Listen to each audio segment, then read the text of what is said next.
عمرك حسيتي ان حماتك بتغير منك؟ مش غيرة ستات عادية، دي غيرة امتلاك.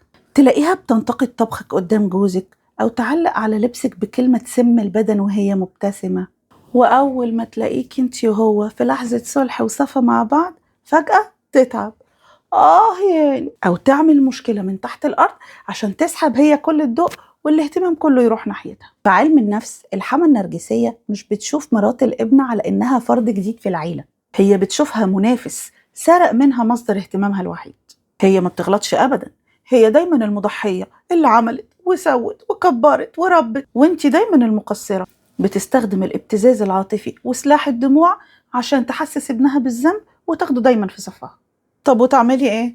اولا بطلي تدخلي معاها في صراع، النرجسي بيتغذى على الصراع والدراما. ثانيا استخدمي تكنيك الجراي روك، راجعي الفيديوهات اتفرجوا عليه بقى، مش معقول كده هفضل اعلم فيكم لحد امتى؟ هسيبلك الفيديو بتاعه والشرح بتاعه في البايو، وملخصه كده ان تخلي ردودك باردة وقصيرة وما تديهاش تفاصيل في حياتك تستخدمها ضدك بعد كده. ان شاء الله. حاضر، هفكر، هحاول.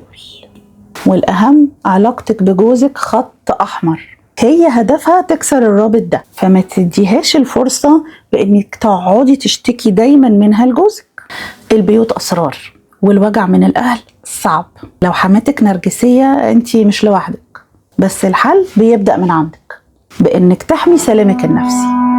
ما تحكولي في الكومنتات ايه أغرب موقف حصل حسيتي إن حماتك بتنافسك على جوزك.